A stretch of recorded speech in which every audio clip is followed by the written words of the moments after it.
2018 is a wrap, ladies and gentlemen. Where'd all that time go?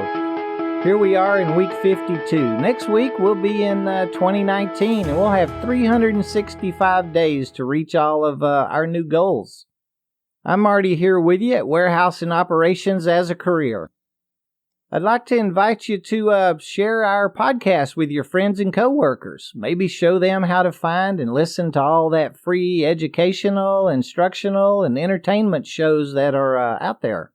And of course, I'd like to thank each of you for hanging out with us here at WAOC each week too. If you haven't liked or followed our Facebook and Twitter feeds, check them out using that little @ WHSEANDOPS.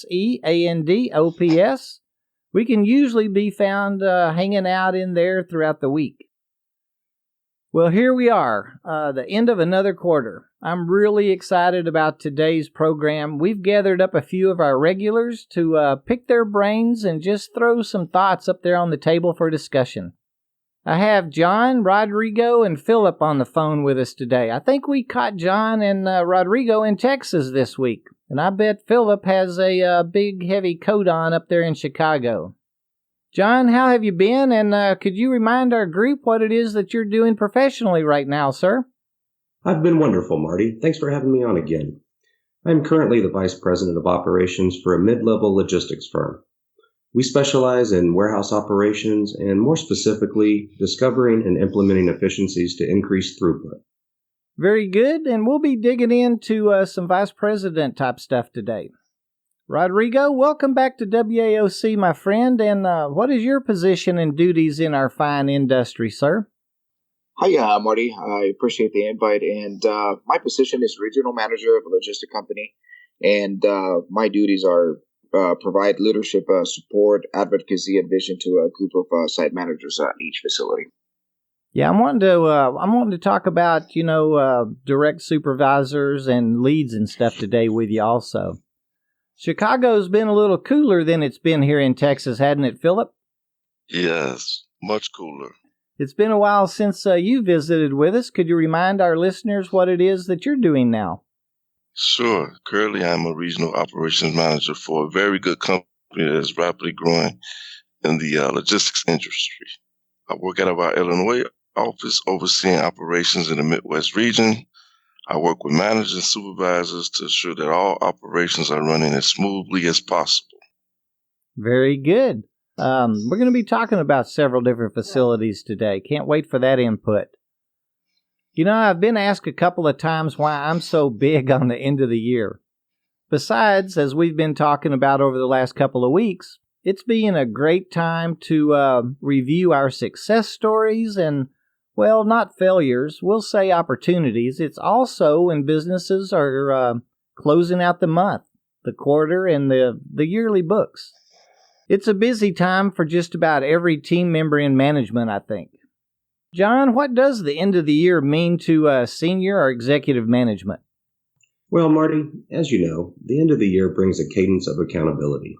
Many companies run calendar fiscals, and the end of the year determines your overall performance for that year. And more importantly, did you meet or beat plan? Yes, sir. The end of the year is definitely where the rubber meets the road, so to speak. Yeah, I guess that's when you're really putting all the numbers together, not just inventory, but you're putting together your P&L sheets and, like you said, all the revenues and all that. So I'm sure everybody stays busy. Rodrigo, you oversee a lot of different facilities. Your supervisors direct a lot of employees. Do you see any of, we'll call them end-of-year challenges with associates, or things that us as employees should be watching, watching ourselves? Yeah, absolutely, Marty. There's actually quite a few things. I'm just going to kind of give you a list here. It's basically, in the warehouse type of deal is inventory location, space utilization, warehouse layout, redundant process, picking and optimization. And also on the employee side of it, it's basically attendance, organizing the warehouse, receiving, evaluating each process for the following year, and as far as any goals that they need to achieve. Very good points.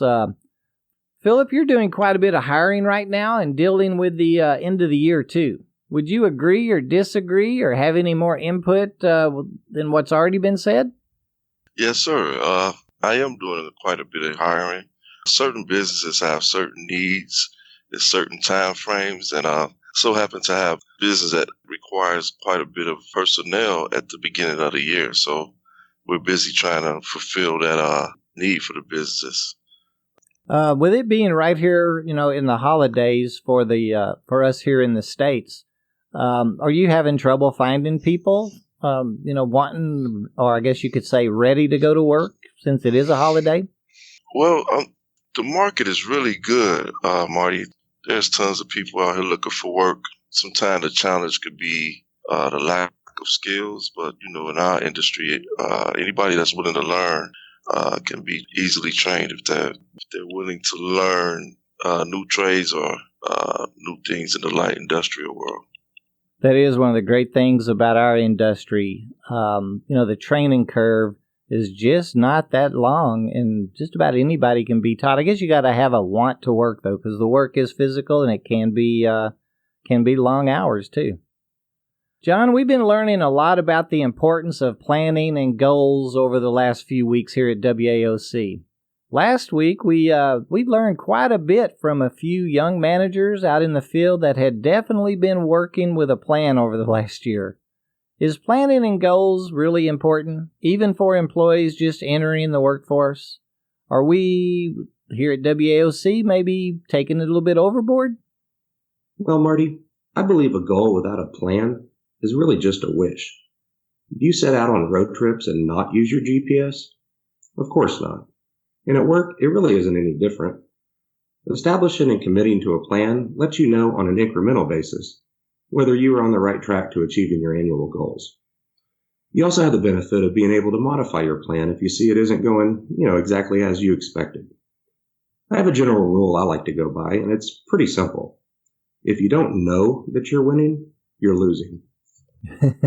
I like that right there. And, last week we actually spoke to that. A couple of the different supervisors brought up, we plan to pay our bills. We plan to stop and get gas. We plan to be at work at a certain time. We do a lot more planning in our just personal day-to-day lives than what we really ever think about.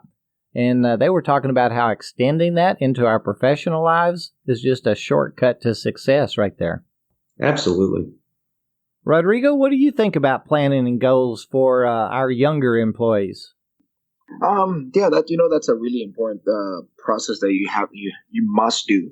You don't have to, you must do out there in order for you to be successful, and especially for those young employees out there. So, one of the things that I see very beneficial is checking in between the managers and workers. Having a good communication in between those expectations for each employee from the start. That's always a very helpful process, especially when the training comes around, and actually knowing what goals you want to reach from there.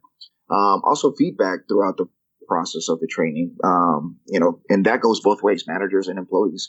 And of course, the skill growth for each position. That way you have a good understanding and expectation of what is going to be required for that position or the level that you want to reach at. That's true. Those are a lot of things that we should be thinking about as employees when we're out seeking those jobs. Philip, you're kind of like me. I'm sure you have a thought or an opinion on the subject. Is planning and defining our goals important for our careers? Absolutely.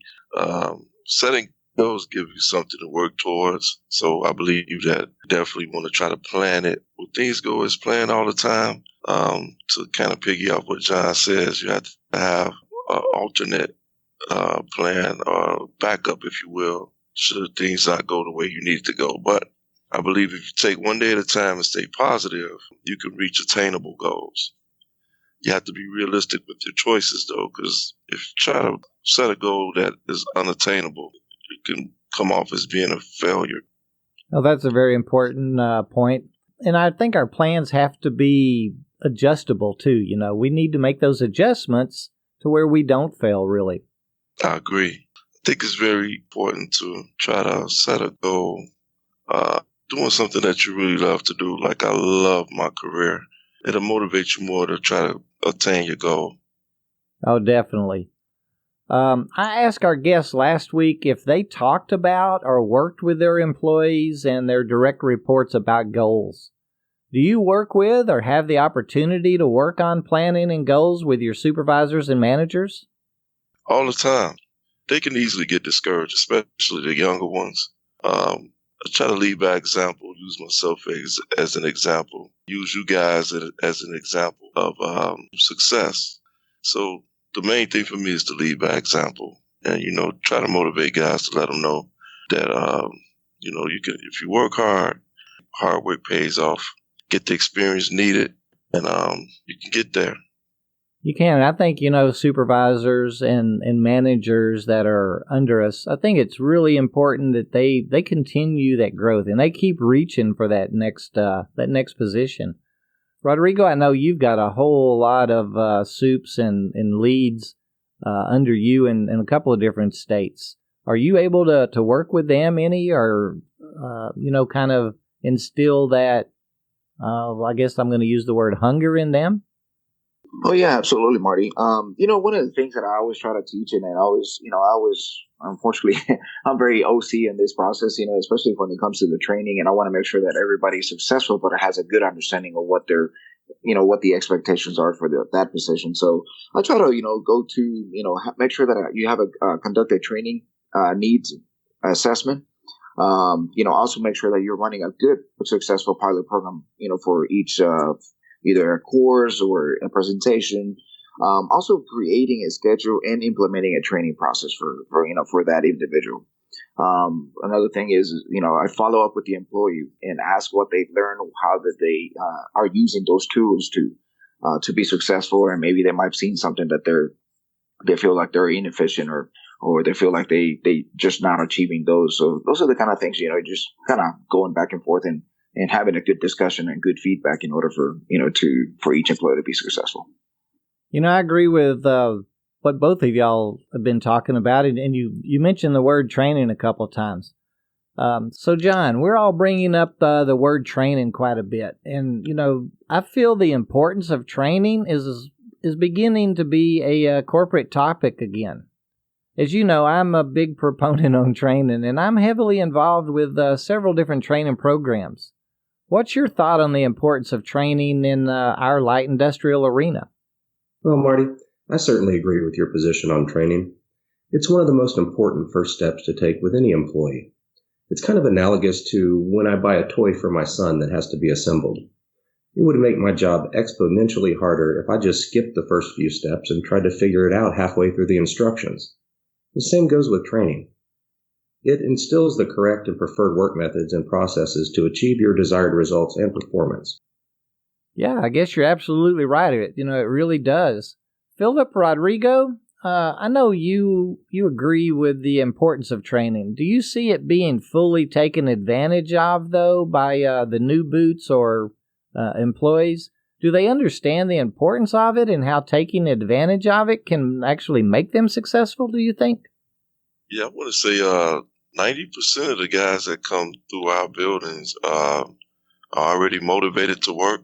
So the training aspect of it, these guys are willing to learn what's needed to work, to learn a job, especially guys that never been on equipment before. I tend to see them wanting that training, that hands-on training that comes with that.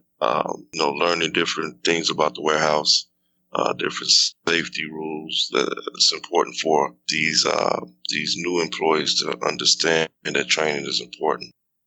What do you think, Rodrigo? No, I 100% agree on that. And another thing that I try to implement with a lot of the supervisors and obviously trying to explaining them is doing a good orientation at the beginning of the process. With I think with completing an orientation, also having and trying to sell that motivation to them and what they can do for that specific position, but also explaining what the requirements are, explaining the actual position, the expectations of it, having all the details in there, and I think that goes a long way for a lot of these younger generations that they're actually looking for a new skill or they're wanting just to make an impact on that, but also making them understand that it is a process and having that training process and again, creating a schedule on the day-to-day basis and following up at the end of the week and, getting that recap of the training in order to kind of maximize any questions or concerns or any misunderstandings or miscommunications on those. Yeah, I would agree, and I am seeing a lot of motivated individuals. I see them coming into our industry from other types of positions. What I'm really seeing is people are needing jobs. I try to speak to the long-term careers when I'm visiting with an applicant, but I feel the culture is really just give me a position at X hourly rate, or I just need a paycheck next Friday. Any thoughts on how we or today's leaders can maybe change that culture? Everyone wants to be successful, but I'm not sure they're all being given the tools. What do you think, John? Well, I agree, Marty. I would say that driving engagement is the best way to establish an inclusive culture and get the team on board. People need to care about what they are doing to perform their best. And as leaders, well, let's be honest, it's our job to cultivate that culture and drive engagement. It really is. So, how can we help our listeners, that new boot, someone that's never worked in the warehouse or transportation fields before? Can you sell it to us?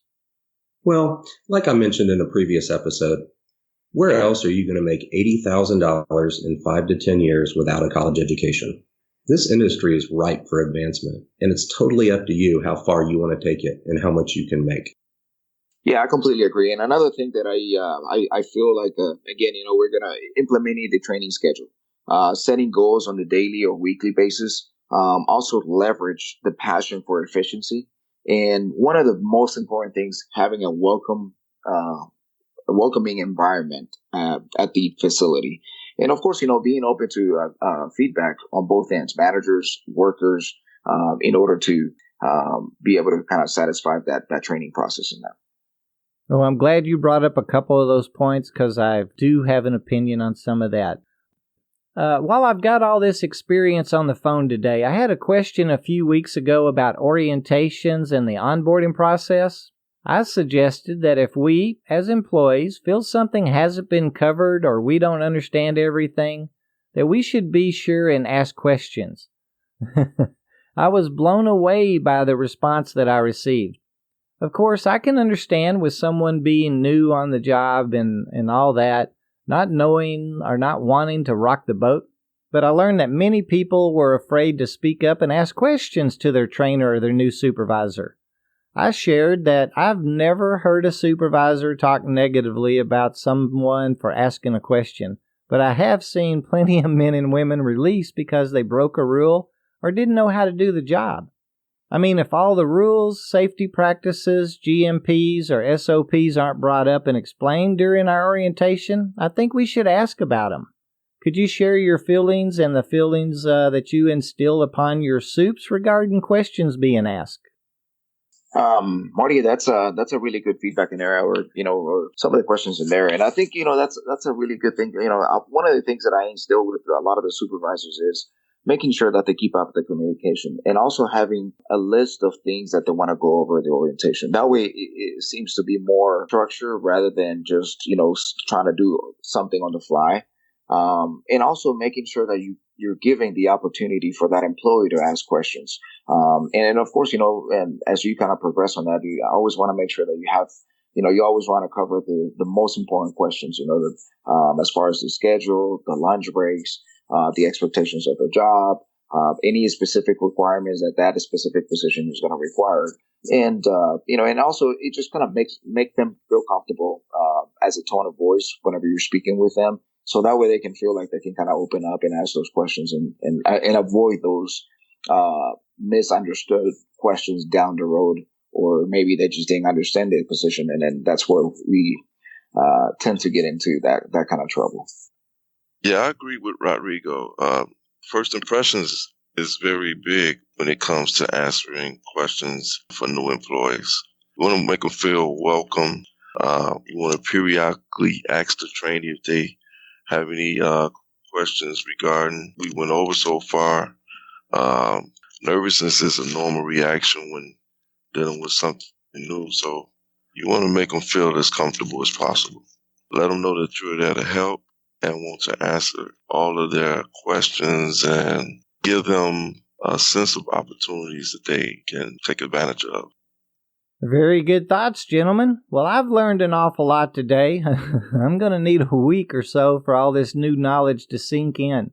Any parting words of wisdom for 2018, guys?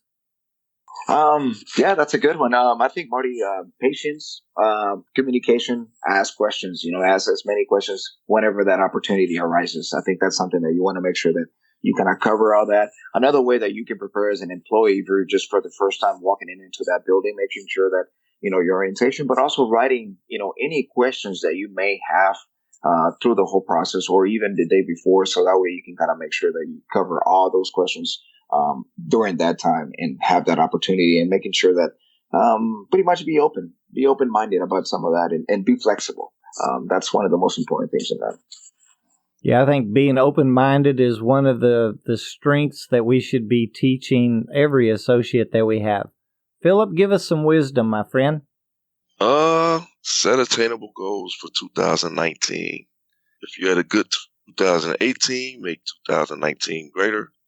If 2018 was not so good, then make 2019 better. I love that word, goals. John, what do you think about wrapping up 2018, man? Well, Marty, I'll leave your listeners in 2018 with one last thought. You can't change the past, but you can change your commitment to the future and determine your own destiny. Choice is yours. Fantastic. Gentlemen, I'd like to thank you for taking the time out of your busy schedules to visit with us here and sharing your thoughts with the group again. Without our guest and all the knowledge and experiences being shared, any kind of shortcut to our successful careers would have to come from that old college of hard knocks. Your time is truly appreciated, gentlemen. Thanks, Marty. Thank you very much, Marty. Thank you, sir. Yeah, really, thank you, guys. I really do appreciate it. And we have really appreciated our listeners this year, taking the time each week to check in with us. Without y'all, we'd probably still be doing the show because it's fun. It just wouldn't be as much fun. Remember now, you can send us any questions or topics you'd like to know a little bit more about to host@warehouseandoperationsasacareer.com, and we'll get an answer or find someone that can give us one. As always, we'll end with a word on safety. Please think safe, teach safety, share that knowledge with our families and coworkers.